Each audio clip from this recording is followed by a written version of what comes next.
Boas! Estamos começando mais um Expresso Jurídico, o podcast que tem a pretensão de ser uma interseção entre o mundo jurídico e o mundo empresarial. Essas relações cada vez mais complicadas, cada vez mais conturbadas e que, quando se combinam e se encaixam, obviamente é a solução para todos. E hoje eu tenho o prazer muito grande de ter aqui uma pessoa que eu admiro e diria um dos meus mentores lá dentro do escritório, que é Dario Pérez. E só para vocês terem uma noção, Dario Pérez é formado em propaganda e marketing, pós-graduado no MBA de gestão empresarial pela FGV, pós-graduado em marketing pela IBMEC, curso de especialização executiva em gestão de produtos pela Universidade da Califórnia, Berkeley, mestrado em administração pela Universidade Nacional de Missões, professor de diversas universidades do Rio de Janeiro, atuou como professor no Babson College no Brasil, CEO da Hyper, uma empresa que hoje tem rios, eu acho que hoje está quase que no mundo todo, né? Trabalha em projetos de gestão, tecnologia, como grandes empresas aqui no Brasil, né? E atua muito na área de governança, conselheiro de várias empresas no Rio de Janeiro e São Paulo, e responsável pela Hyperventure, que nós também vamos conversar mais a seguir, que é uma coisa que eu sou apaixonado. Dario, em primeiro lugar, obrigado por perder o seu tempo em vir aqui, que eu sei que o seu dia é um corre-corre louco, né? Perder tempo para vir aqui nos brindar com a sua inteligência, experiência e fazer essa interseção ficar cada dia mais palatável.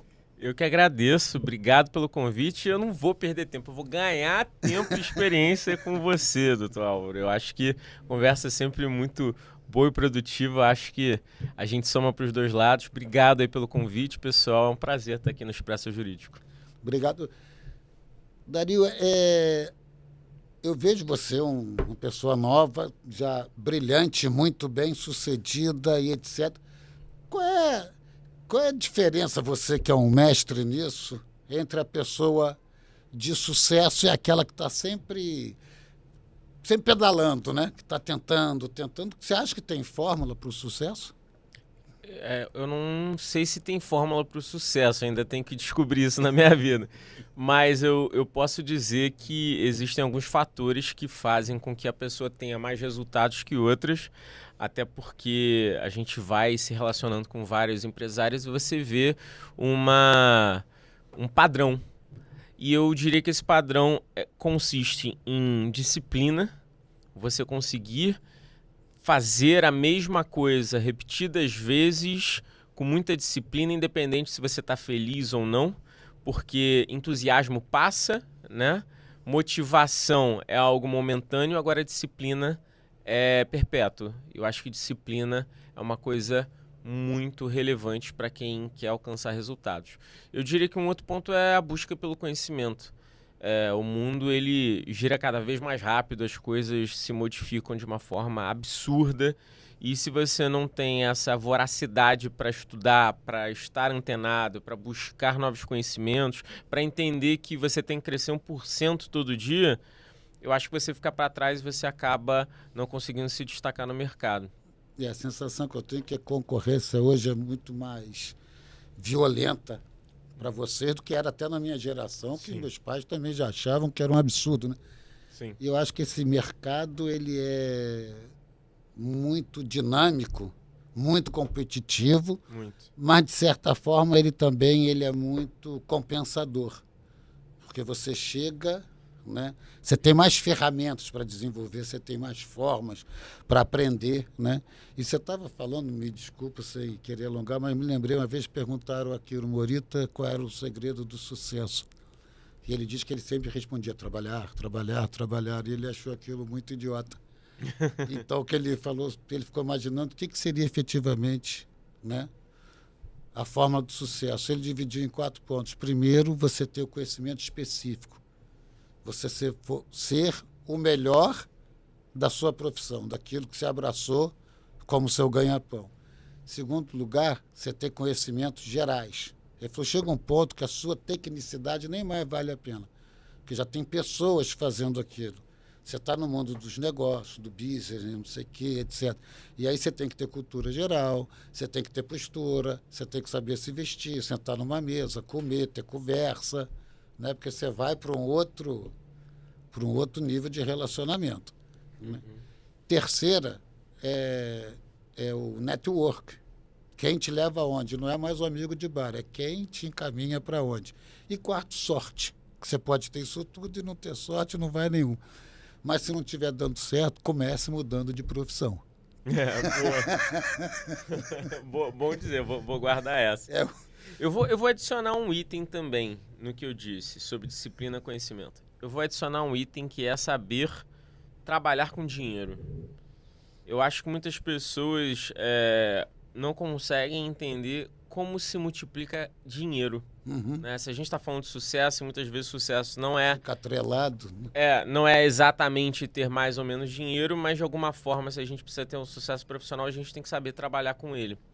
E eu acho que muitas vezes as pessoas não sabem como trabalhar o dinheiro, saber fazer a alocação certa dos recursos que são escassos, né? O capitalismo ele prevê isso, os recursos são escassos. Não sabe fazer essa alocação desses recursos para fazer com que esses recursos se multipliquem.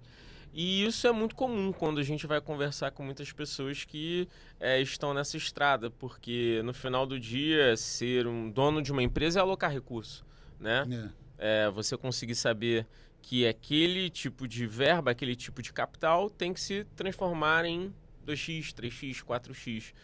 Essa alocação é difícil, sabe? E isso vai do ponto de vista profissional e até mesmo pessoal.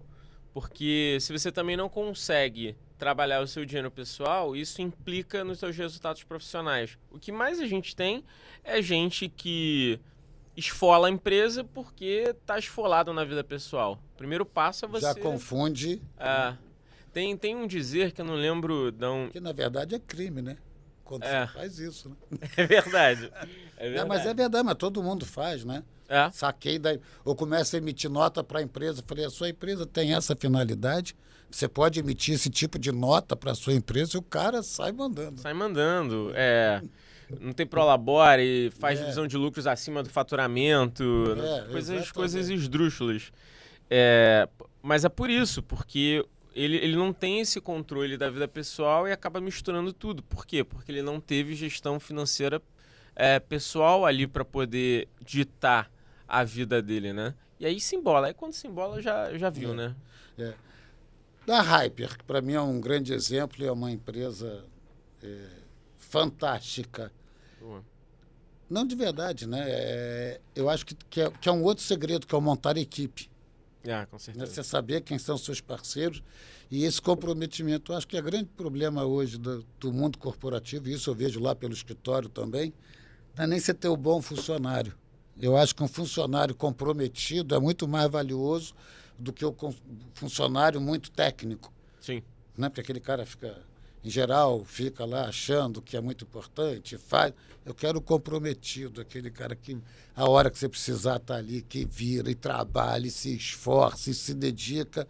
E essa coisa do pertencimento, né? Sim. Eu acho que o mundo está indo para uma coisa de compartilhamento, como diz Jorge Tardan, né? O mundo está indo muito mais para o compartilhamento do que a exclusividade ou a vaidade de dizer isso é meu, não, isso é nosso, é de todo mundo, né? Porque a terceirização, tanto no mundo empresarial quanto, de certa forma, na vida pessoal, né? Aquilo ali você depende de todo mundo, essas coisas têm que funcionar. Então, o ego, eu acho que não é mais isso é meu, mas sim, eu montei uma grande equipe. E essa grande equipe funciona. E a Hyper, que é essa empresa de sucesso que você abriu a chave sozinho, entrou e foi fazer essa coisa de volume monstruosa e de sucesso que você tem hoje. Eu acho que você pegou no ponto-chave, que é a equipe mesmo. Eu acho que eu não conseguiria montar a Hyper se eu não tivesse uma equipe boa do meu lado e se a gente realmente não soubesse trabalhar os recursos humanos dentro da empresa. E o ponto que você falou agora sobre tudo ser muito diverso, ser, sabe, ser essa coisa super conectada, globalizada, que a internet faz. A gente tem isso como ponto positivo e como ponto negativo com relação aos nossos colaboradores, porque da mesma forma que ele consegue desenvolver coisas brilhantes através desse recurso, ele se perde naquilo, né? Hoje é muito fácil eu perder colaborador, não perco, mas seria muito fácil eu perder colaborador para um trabalho na internet que alguém subiu. Hoje, cada vez mais o mundo dos freelancers estão aí para dar oportunidade, que é bom por um lado, mas também é ruim pelo outro. E eu acho que no final do dia, para a gente conseguir ter essa equipe coesa, é você conseguir estabelecer uma cultura que faça sentido para todos, sabe? Uma direção que todo mundo acredite e uma cultura que dê suporte para esse direcionamento, né? Aquela questão de missão, visão, valores, que a gente costuma falar bastante, mas que é muito verdade, né? Lá na empresa a gente não chama de missão, a gente chama de propósito. Qual o propósito que a gente está aqui?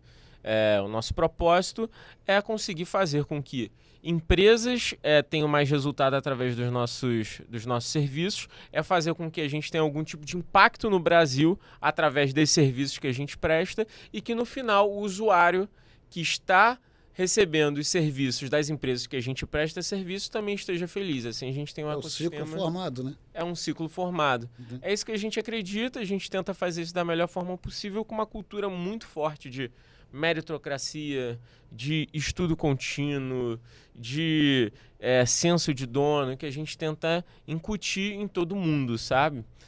Tanto é que a gente tem uma dinâmica, pegando na parte de senso de dono, a gente tem uma dinâmica lá de partnership. Hoje, qualquer pessoa lá dentro pode vir a ser sócio da empresa. Inclusive, diga-se de passagem, uma pessoa que vai ganhar partnership agora no segundo semestre é o João, que vocês conhecem. Exatamente, o João Prado vai ganhar partnership na empresa devido aos resultados que ele tem trazido no negócio. Então, ele que vai ótimo. ser sócio da empresa. eu ia, e você abriu isso exatamente, porque quando a gente está falando aqui desse comprometimento, né, todo esse envolvimento e tecnologia, a tecnologia de nada vai funcionar. E olha que eu tenho 67 anos, né, mas na minha concepção, se quem está operando não sabe exatamente, não tem cultura, não tem inteligência, né? Não adianta. A inteligência artificial não substitui o livro, a inteligência artificial não substitui a cultura tradicional, ela é mais uma ferramenta. Então, quem pensa que não precisa estudar porque a inteligência artificial vai suprir, é só saber buscar, consultar, eu acho que essas pessoas estão fadadas ao fracasso, concorda? Eu concordo muito e eu vou te falar um caso sobre inteligência artificial que chamou muita atenção agora na empresa. A gente está fazendo um projeto para uma empresa XYZ de inteligência artificial. Qual está sendo o maior desafio? Dizer o que a inteligência artificial tem que fazer dentro do negócio. Educar a inteligência. Educar a inteligência artificial. Porque a inteligência artificial... existem alguns termos aqui que eu vou tentar simplificar, mas quando a gente vai implementar a inteligência artificial, tecnicamente falando, se você não dá um norte para ela delira, é o termo que a gente fala. Ela começa a delirar em cima de alguns termos. É como se você estivesse perguntando alguma coisa para uma inteligência artificial que sabe demais e ela começa a te responder coisas tão abrangentes, tão abertas, que no final você não tem o que você quer. Então você precisa instruir essa inteligência artificial. Depois disso, obviamente, ela consegue dar um volume de respostas muito maior que o ser humano daria. Sim, óbvio, é o intuito dela. Mas se você não consegue dar o direcionamento para a inteligência artificial, ela não te dá o resultado necessário. E hoje eu tenho uma falta de profissionais que sabem entender sobre inteligência artificial. E que tenham cultura para saber até o que vai perguntar, para saber se ela errou ou não, né? Exatamente. Isso é um absurdo. Exato. E nessa empresa não basta só saber de tecnologia. A pessoa, para poder direcionar a inteligência artificial, tem que saber de conhecimentos básicos como finanças, estoque, no caso dessa empresa, logística, e também tem que saber um pouco de Brasil. Claro. geografia, como é que essa empresa opera, como é que funciona o consumidor final, entender um pouco de antropologia do consumidor. Olha que tema vasto para falar de um tema que muitas vezes as pessoas Você acha tratam... que com uma perguntinha ali vem a resposta. Exatamente. Eu tenho uma... Sem querer também me alongar, porque eu quero te explorar ao máximo. Por favor, fica à vontade. Eu tenho uma amiga que ela é muito grande, uma advogada muito grande na área do direito previdenciário. E logo começou com esse negócio de ela também é bem conectada com essas evoluções tecnológicas. E logo que começou isso, ela começou a buscar decisões, jurisprudências no Supremo Tribunal e puxar para o computador dela, normal, trabalhando. Uhum. E ela um dia falou, será que a inteligência artificial vai buscar isso? E ela começou a fazer consultas. A inteligência artificial mandou para ela lógicas, efetivamente lógicas, jurídicas, e decisões, na mesma formatação que ela tinha, do Supremo, etc., etc. Eu falei, gente, eu nunca ouvi falar sobre essas pessoas. E eu nunca vi essa... E foi ela pesquisar. Os autores existiam, mas não com aquela lógica. Eram outros temas, a inteligência pegou só a lógica do que ela queria e jogou, e ele criou jurisprudências no Supremo com o número de processos, tudo certinho. Uhum. Se ela não entrasse lá e não visse, eu falei, cara, que maluquice. E falei isso com algumas pessoas, né? Falei, isso não existe. Tem 1 mês ou 2 meses, né? Um desembargador federal foi advertido pelo CNJ porque ele tinha dado a fundamentação de uma decisão dele via inteligência artificial e que os fundamentos não eram aqueles que ele botava ali, né, com aqueles autores, e já as jurisprudências citadas não existiam.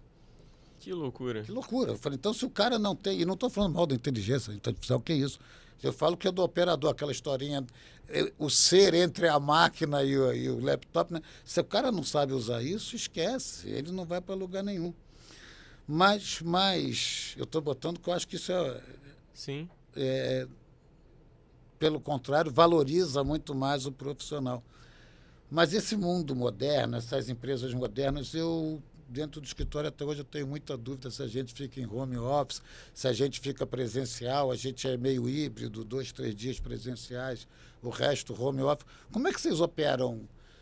Como é que são essas... e não estou querendo saber da particularidade, por óbvio assim, né? Porque, para mim, como advogado, vem uma série de leis em cima disso, né, que a gente hoje discute, qual o limite de horário, a disponibilidade, garantias, etc. Isso acho que é um grande acordo entre empresas e funcionários também. Isso para vocês, isso para mim também é uma modernidade, isso para vocês é fácil? Olha, eu vou te dizer que sim. Não é uma dificuldade na nossa empresa, apesar da gente saber que no mercado a gente tem tido muitas particularidades sobre a dinâmica do home office. Hoje, nossa empresa é 100% home office. A gente opera com pessoas no Brasil todo. Acho que a gente deve estar próximo de 100 colaboradores. E todos são home office. Uhum. A gente tem alguns pequenos rituais presenciais, como as reuniões trimestrais, a festa de final de ano que a gente adora fazer para trazer cultura, mas via de regra as pessoas trabalham em casa. E a gente tenta também estabelecer uma cultura que ajude o profissional a também estar em coesão com o negócio. Como respeitar horários, como fazer com que ele não se estenda. Acontece, mas a gente tenta deixar muito a cargo do colaborador conseguir fazer essa dinâmica de carga horária, e a gente nunca tem tido muito problema. Existe uma dinâmica de confiança entre as partes. Mas tem um ponto que ajuda muito dentro dessa parte de home office, que é a metodologia de projetos que a gente opera. A gente usa o que a gente chama de metodologia ágil, que é uma metodologia de projetos, né, que já existe há algum tempo, e a gente basicamente virou muito especialista nessa metodologia. Que ela põe alguns rituais no seu dia a dia que fazem com que você garanta que o profissional esteja operando, porque vamos né, ser claros. Um dos maiores medos do home office é saber se o profissional de fato está trabalhando. E faz com que você consiga metrificar esse tipo de coisa. Então, todos os meus times, todos os dias, eles têm o que a gente chama de dailies, que são reuniões de 15 minutos, onde ele consegue passar o dia dele. Feito isso, a gente tem um sistema que consegue computar todas as dinâmicas de tarefas que ele vai fazendo no seu dia a dia. Essas tarefas, elas têm pontuação. O que são esses pontos? São como se fossem níveis de dificuldade para estabelecer aquele tipo de ação. E com base na pontuação de determinado profissional, a gente sabe se ele está mais afogado ou menos afogado. Assim eu consigo entender se ele está conseguindo operar bem no seu dia ou não. E na semana, a gente também tem o que a gente chama de weekly, que é um nome bonitinho para falar semanal, onde a gente estabelece a semana desse cara. Qual é o nível de pontuação que ele tem que atingir. E através do nível do profissional, júnior, pleno, sênior, eu consigo estabelecer quantas pontuações médias esse cara tem que ter. E funciona muito bem. A realidade é que a gente consegue botar nem a mais nem a menos para aquele tipo de profissional e a gente consegue saber se de fato ele está entregando. E mais ainda, a gente estabelece as nossas expectativas. Se você conseguir entregar as suas tarefas antes da semana, antes de acabar seu dia, cara, tudo bem. Fica tranquilo, sei lá, vai curtir, vai beber uma água de coco, não tem problema. Claro. E é o que tem acontecido. Então a gente fica muito bem acordado aquilo que precisa ser feito e delimitado. A gente, dessa forma, não tem nenhum tipo de discussão sobre esse tema, sobre níveis de trabalho. E o time entende muito bem. Até porque, mais uma vez, falando sobre ágil, quando a pessoa entra no nosso negócio, ele tem um onboarding, ele tem um fluxo inicial após a contratação que a gente ensina o que é isso. Então ele fala, pô, beleza, o jogo aqui é esse, vou aprender sobre o jogo, ele entende sobre pontuação, como isso tudo funciona. A maioria das pessoas que a gente contrata já sabe sobre isso, mas a gente implementa isso e a gente dá esse treinamento. Então, assim, a gente estabelece as regras do jogo de forma muito clara e ambas as partes já saem dali meio que acordados. Então, dentro do nosso negócio, não tem sido um desafio operar home office na dinâmica de tarefas. O desafio, doutor Álvaro, é você conseguir fazer com que esse cara tenha a mesma cultura que você estabeleceu lá quando era presencial. Isso sim é um baita desafio. É muito menos sobre tarefa, mas mais sobre a cultura que esse cara tinha quando ele estava sentado, que nem eu e você aqui, um do lado do outro. Porque cultura, no final do dia, é sobre gente, né? É sobre conversar. Isso é um desafio que a gente enfrenta. Estamos conseguindo ir bem pelas nossas rotinas, etc. Mas a gente sempre tenta criar esses rituais, faz final de ano, encontro trimestral, a gente paga avião para criar o vínculo, né? Para ter vínculo, exatamente. Porque senão isso se perde. Isso se perde. Eu não sei, por exemplo, como algumas empresas americanas que nunca viu o funcionário presencial há em 10 anos, como é que eles operam. Eu não sei. Eu tento isso por causa disso, né? A gente tem gente espalhada em vários estados, mas aqui no Rio, isso eu tento pelo menos aqui ser presencial exatamente por causa disso. Primeiro que eu fico com a tela aberta, eu falo com todo mundo o dia inteiro. Eu tenho necessidade de estar falando, entendendo, conversando. E aquele negócio, você levanta a sua mesa, vai no outro, conversa, volta. Eu acho que isso faz muita troca. E você me lembrou agora de um brasileiro, acho que ele dirige um banco indiano, e no final do ano retrasado, um ano depois da pandemia, na casa de um amigo aqui na Gávea, e falando de home office, ele falou, o banco tem, eu acho que 12, não me lembro agora, 14 mil funcionários no mundo inteiro. Nós demitimos vários, estamos com 8 mil funcionários, estou botando todo mundo presencial. Eu falei, você está indo contra a opinião mundial? Ele falou, não, a gente contratou uma empresa, etc. E a gente chegou à conclusão que quando você está trabalhando em home office por muito tempo, primeiro você se sente explorado. Porque você não está vendo o que o outro está trabalhando. Então, as suas dificuldades de filho, mulher, qualquer coisa, você acha que o trabalho passa a te atrapalhar. Porque Sim, aquilo ali passa a ser maior do que o seu trabalho, porque você está ali naquele ambiente o tempo todo, sim. né? E segundo, que nós nos preocupou, você não cria o espírito de equipe. É, Que o cara acha que está sozinho. E a gente, então, não cria a cultura da empresa. Você não tem como passar a cultura da empresa porque você não está vendo as pessoas. Então, está todo mundo voltando para presencial. E eu achei, que é o que você está falando, sim. eu achei que essa cultura, né, do que é a empresa é fantástica. Agora, você acha que isso essa cultura de empresa, porque isso me vê até o Henry Ford, né? Sim. O cérebro, né, volta dele, que ele diminuiu o preço dos carros para que os funcionários comprassem e saiu da falência, né? Quer dizer, essas questões, você acha que esse é o mundo empresarial moderno, é por aí que a gente está caminhando?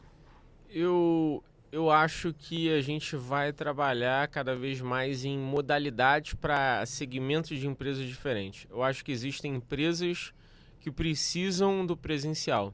Eu acho que tem setores que precisam do presencial. Eu acho que a gente vai começar a entender que cada caso é um caso. Por exemplo, times comerciais. Times comerciais dentro de qualquer empresa, eu acho muito difícil ser remoto. Porque comercial é vivo. Comercial é o cara tomar não E aí lá, 200 levanta, vai vezes. visitar o cara, volta. E o cara tá motivado para começar no dia seguinte. Se você toma não 200 vezes no teu dia, sei lá, na segunda, na terça você não tem como acordar feliz na tua casa e falar, vai dar tudo certo hoje. Tem que ter uma autodisciplina, uma capacidade de trabalhar assim o seu consciente muito forte. Eu acho que é difícil você até querer exigir que a pessoa tenha isso. Então eu acho que times comerciais, por exemplo, eu não gosto tanto Do, do remoto.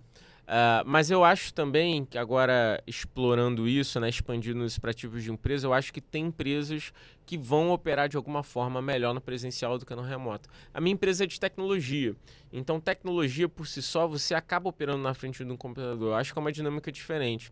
Eu não diria o mesmo para, por exemplo, uma empresa, uma imobiliária no qual eu sou sócio também. Eu não acho que uma imobiliária opera muito bem no home office. Eu acho que ela opera bem no presencial.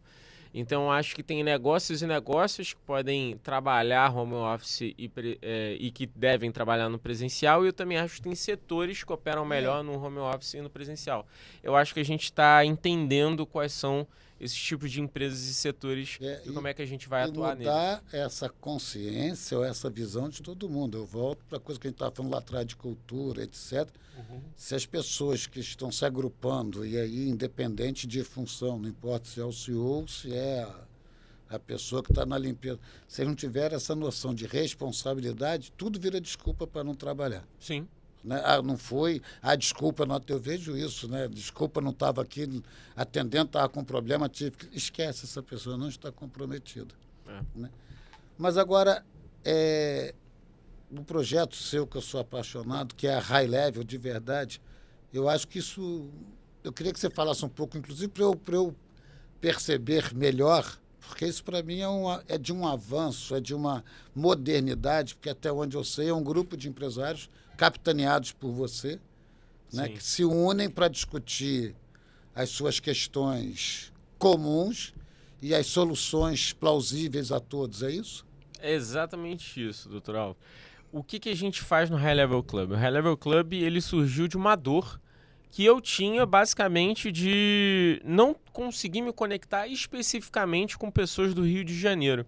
Eu viajava muito para São Paulo e não sei por que raios os cariocas às vezes não se ajudam, sabe? A galera do Rio de Janeiro não se conecta. Eu não sei o que rola aqui, que a gente não se ajuda. E eu ia para São Paulo. Em 2023, ano passado, eu fiz 34 viagens para São Paulo. Ou seja, 3 por mês, pelo menos. Exatamente. Eu fiquei mais tempo lá do que aqui trabalhando. E isso mexeu muito comigo, porque eu comecei a fechar negócios com pessoas do Rio de Janeiro e em São Paulo. Eu falei, cara, tá tudo errado. Não é possível. E dentro disso eu comecei a ver que a gente tinha a debilidade de um ecossistema mais unido. E a gente pensou, bom, por que isso acontece? Acontece porque não tem uma pessoa, né, uma organização que faça com que os empresários consigam trocar negócios ali.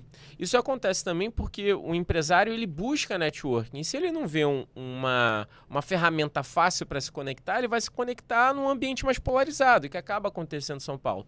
Mais uma vez, nada contra São Paulo, tá? Mas é a realidade que acontece lá e não acontecia aqui. E eu comecei a ver que essa dor não era só minha, que era a dor de um monte de CEOs, donos de empresa e empresários de uma forma geral no Rio de Janeiro. Eu basicamente então falei, cara, vamos criar uma comunidade, um grupo de negócios que tem como premissa criar um ambiente de networking exclusivo, direcionado, um local para difundir conhecimento e também ser um catalisador de negócios. Porque são esses 3 pontos que, dentro da sua vida empresarial, você acaba buscando. Você até mesmo citou no início do nosso papo. E daí surgiu o High Level Club. A gente lançou ele em janeiro, desde então só tem crescido. Hoje a gente tem diversos empresários. Só para você ter noção, a gente estima que de faturamento total das empresas que já são membros, a gente deve ter aí uns 4 bilhões de reais. E começa a gerar negócios entre vocês mesmo, né? E a gente começa a gerar... A gente tem algumas propostas dentro do clube que fazem com que esses negócios apareçam quase que por osmose. Não existe nenhum tipo de forçação, mas é uma coisa normal do ser humano. É da empatia, né? É isso que a gente está falando, eu te conheço, eu sei, eu estou trocando energia aqui. Exato. Você prefere fazer negócio com desconhecido ou com conhecido? Com conhecido, óbvio. Claro. Ainda mais se você cria uma sinergia para você que está buscando algum tipo de serviço ou algum tipo de negócio, porque você consegue conhecer de fato quem é a pessoa, isso te gera confiança, e você, enquanto fornecedor, acaba gerando um vínculo, você também quer prestar um bom serviço para outra parte. Esse tipo é o tipo de matemática que só dá soma positiva, né? Claro. Para os dois lados. E é o que a gente tenta fazer. Dentro do High Level, a gente tem alguns tipos de ações que fazem com que isso aconteça mesmo. A gente tem, por exemplo, um evento que se chama Meeting Talks, que a gente faz mensalmente, onde a gente traz algum tipo de assumidade para conversar com a gente. Depois tem algumas dinâmicas de networking com os empresários. A gente tem também uma outra ferramenta que é o High Level Experience, que é, para mim, o mais legal. É quando um visita a empresa do outro. Exato.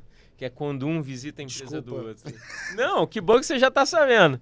É porque você tem um entusiasta muito grande, que é o Michel Tawil. Ele é embaixador nosso. E ele também esteve aqui gravando uma entrevista com a gente. Eu acho ele o máximo, assim, né? E eu falo que vocês, essa geração de vocês, e aí não é nenhuma coisa, mas aquela historinha de se eu não deixo um mundo melhor para os meus filhos, deixo filhos melhores para o mundo, né? Eu acho que vocês estão resolvendo essas questões de uma forma muito mais potencializada, dinâmica e com mais prazer.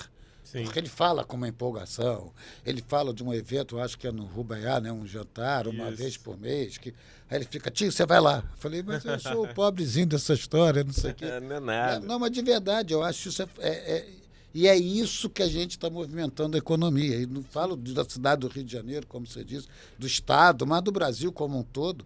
E essa potencialização que a gente muitas vezes deixa escapar e não sabe nem porquê, né? É isso mesmo. E até citando o Michel, a gente fez um experience na Blumen.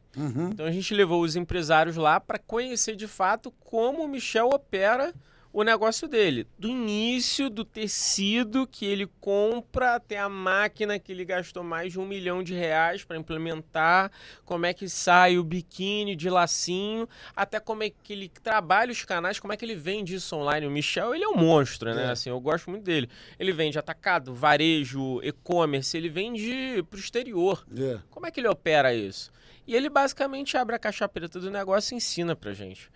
Além da gente também ter conhecido a Sharon, ela contar a história, né, que é o coração da Blumen, como é que tudo aconteceu. Para mim isso é muito rico. São esses exemplos que eu estou dando aqui que acontecem dentro do High Level Club. É isso que eu falo que é a modernidade. Você me falou isso que o Michel abre a caixa preta. Eu me lembro do dia que a gente estava conversando, lá em casa, mas acho que aqui, que ele falava que na verdade, ele falou, não tem segredo, né? E se tem, se eu descobrir um caminho, eu tenho que partilhar isso com os outros, porque facilita para todo mundo. Essa coisa que a minha concorrência é predatória, não, só é predatória se eu for ruim. Senão ela é salutar. Porque é mais gente abrindo mais frente, criando a mesma cultura, a mesma ideia. Isso é parceria. A gente tem que perder essa imagem de que a concorrência é predatória. É predatória se você for ruim. O cara vai te engolir. Se você se garante, tem que se garantir, meu querido, é parceria.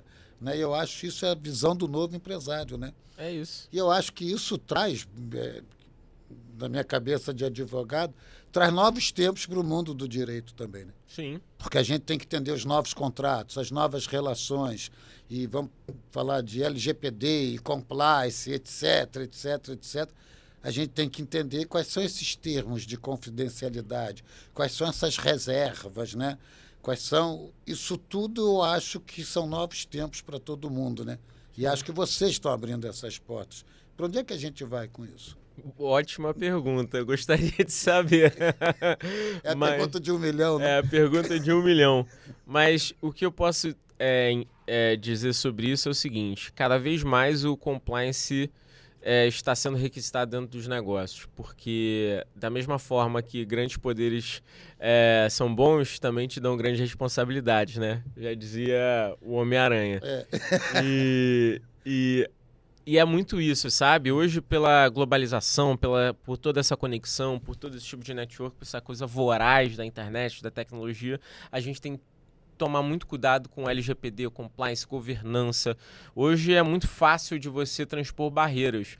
E essa facilidade também pode acarretar em prejuízo se você não tomar cuidado. Claro. Eu posso te dizer até na Hyper e até mesmo no High Level, a gente tomou muito cuidado com relação ao LGPD. Quando você começa no high level, existe um termo que você assina, então mais de um termo, né?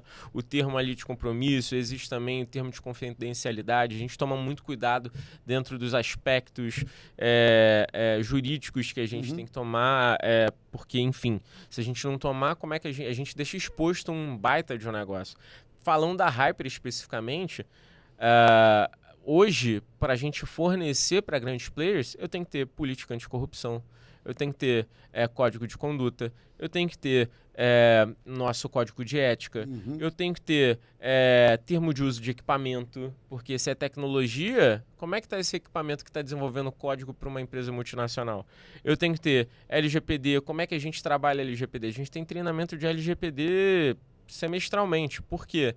Porque a gente trabalha com dados e dados dos outros. Se meu operador não sabe mexer com esses dados, como é que eu vou prestar um bom serviço? E isso tem sido um tema muito forte dentro da nossa empresa. A gente sofre auditoria de sistema de segurança todo santo ano, porque tem que ver se tudo nosso está dentro dos parâmetros. Quer ver uma coisa interessante? Eu peço velocidade para o meu time. E coisas pequenas que aconteceram, vou dar um exemplo até muito pequeno, mas que é interessante. O meu designer, ele estava fazendo uma proposta para um cliente, ele estava ajudando a desenvolver uma proposta para o cliente, e aí uma ferramenta XYZ que a gente conhece, né, que é muito comum dentro do mundo empresarial, deu pau. Não funcionava lá o sistema de apresentações dessa empresa que todo mundo usa, né, que inclusive é azulzinha. Deu pau, não funcionava. Aí o que ele foi usar? Ele foi usar um sistema da internet para montar a apresentação. Óbvio, né? Claro. Velocidade. Não pode. Incompatível. Não pode, porque dentro do nosso sistema de segurança você só pode utilizar aquele tipo de sistema de acordo com a nossa política. Se você está usando um sistema da internet, aí se eu posso falar um Canva da vida, ele não está dentro das nossas políticas, eu não tenho como assegurar que aquele dado está salvo. Ele só pode usar o sistema dentro da empresa. Quer dizer, a gente é uma empresa que dá velocidade, mas ao mesmo tempo, à medida que a gente vai crescendo, a gente tem que tomar determinados cuidados que antes a gente não precisava ter. E parece uma bobeira, mas não é. Porque imagina o dado desse cliente ser vazado numa ferramenta que a gente não tem controle. Não pode. E é verdade. Lá no escritório a gente trabalha muito com bancos, seguradoras, grandes empresas, né? Essa advocacia que a gente chama de volume.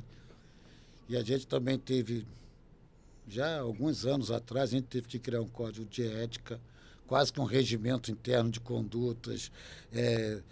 Todo mundo assina quando entra no escritório, né? Seu termo de responsabilidade LGPD, todas as regras de compliance, e tem que deixar isso no site, e os novos contratos, a gente tem que comprovar às empresas que nos contratam que todo esse encadeamento de funcionários e colaboradores estão cientes e enquadrados dentro dessas normas modernas. Você imagina um funcionário está com um processo de uma empresa, dívida de milhões, etc. Fala, sabe, fulano de tal vai quebrar, hein? Né?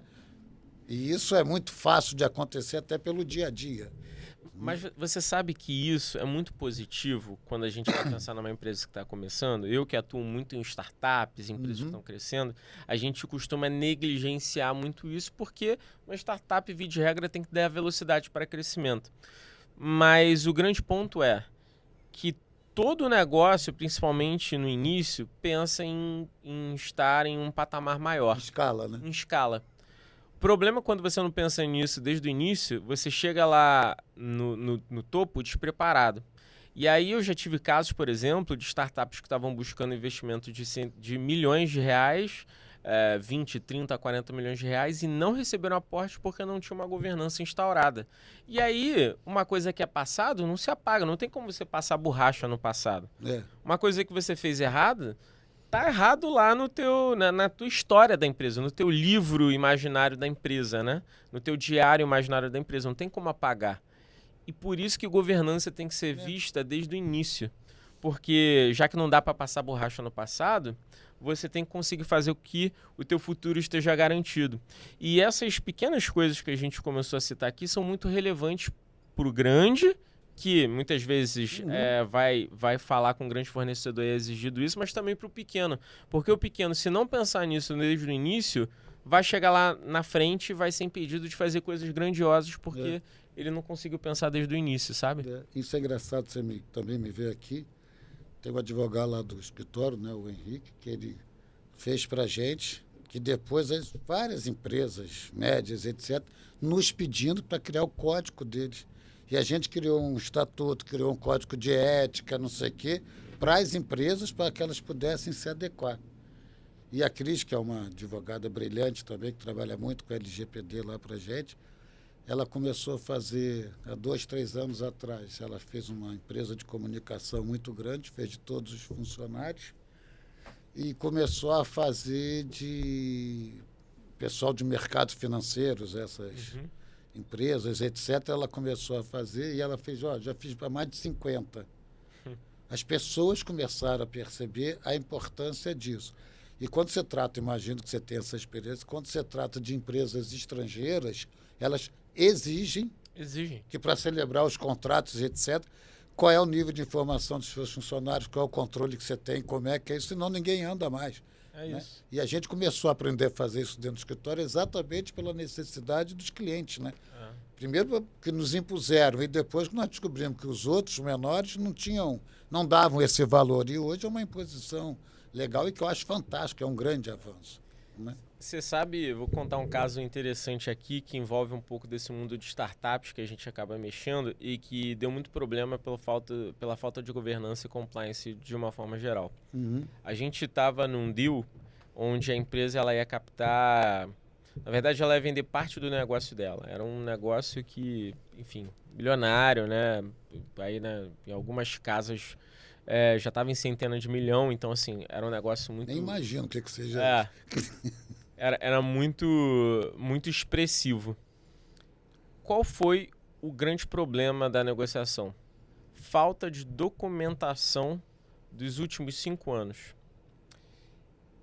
Cara, a empresa pensou muito em escala, o CEO era muito focado em escala, cresceu pra caramba, negócio baita rentável, mas, cara, coisas pequenas, tipo, o KNAI do cara tava errado. Ele contratava terceirizado, não tinha contrato, não pedia nota. Ele, deixou de pagar uma guia em 2000 e sei lá, bolinha, e não tinha controle sobre isso. Ele não tinha termo de uso de equipamento. A galera comprava equipamento, depois ele deixava o empregado vender comprar o equipamento, né? E aí, putz, ali podia ter informação sigilosa, ele não se ligava se a pasta estava aberta, estava fechada. Cara, eu sei que foi uma série de problemas tão grandes que ele vendeu a empresa, mas mais de 50% do dinheiro que ele ia botar no bolso ficou numa conta scroll parada que ele não vai conseguir tocar entre 5 e 10 anos. Então, quer dizer, ele deixou muitos milhões na mesa em uma conta, para quem não sabe, conta scroll, né? Aquela conta que você deixa ali parada. Vamos dizer, garantia. É uma conta garantia que você não pode mexer até que, se aqueles fatos que estão relacionados à conta scroll aconteçam ou não. Se acontecer, se você usa ele, você devolve. Você usa esse dinheiro, se você não usar, você devolve. Cara, 5 anos com uma penca de milhões de reais parados que poderiam deixar esse cara em um outro patamar, mais de 50% do dia. Imagina você vender a tua empresa, mas 50% dela você não recebe. Você vai ficar feliz? E aí, eu quero te agradecer com essa exemplificação, porque a minha ideia é, aliás, para fazer justiça, ideia não, porque a Hyper, a tua empresa, que me sugeriu a fazer esses podcasts, eu comecei achando meio coisa e depois eu vi o quanto isso é importante. Você conseguiu, nessa última resposta, justificar o expresso jurídico. Se você imaginar o seguinte, se você tem uma... E não estou puxando sardinha para o lado jurídico, não, estou falando do mundo moderno. Sim. Né? Se você tem uma assessoria jurídica eficaz, e eficaz não significa nem ser cara, nem monstruosa, nem nada disso, né? Mas competente, olha o volume de problemas que você pode superar ou nem cogitar, porque você está na tua rotina, né? Sim. E esse mundo, que é exatamente a ideia de criar a maior interseção entre o mundo empresarial e jurídico, exatamente essas questões comuns, se você parar, eu imagino que o empresário tem outras questões que ele tem que se pensar e se preocupar, comerciais, inclusive, que essas, vamos dizer, eu usar o termo firula, não são firulas, porque quando elas pegam essa expressão, elas acabam com o negócio, e são comuns, né? Mas o detalhamento jurídico de como deve proceder, eu acho que isso hoje, você ter uma assessoria jurídica, ter uma consultoria jurídica, ter bons advogados inseridos nisso tudo, também não é mais um custo. Isso é investimento. Sim. Você está prevenindo, e a advocacia preventiva hoje, eu acho que ela é muito mais importante do que a contenciosa, né? Que você vai resolver litígios. Não, vamos fazer mediações e vamos fazer, né, essas prevenções para que a sua empresa, a sua indústria, seu negócio esteja efetivamente regular de coisas que você nem sabe que tinha que fazer, né? E você, com essa exemplificação, você justificou nossa existência aqui do podcast. Que bom. Não, mas é verdade, né? Mas é verdade, eu concordo.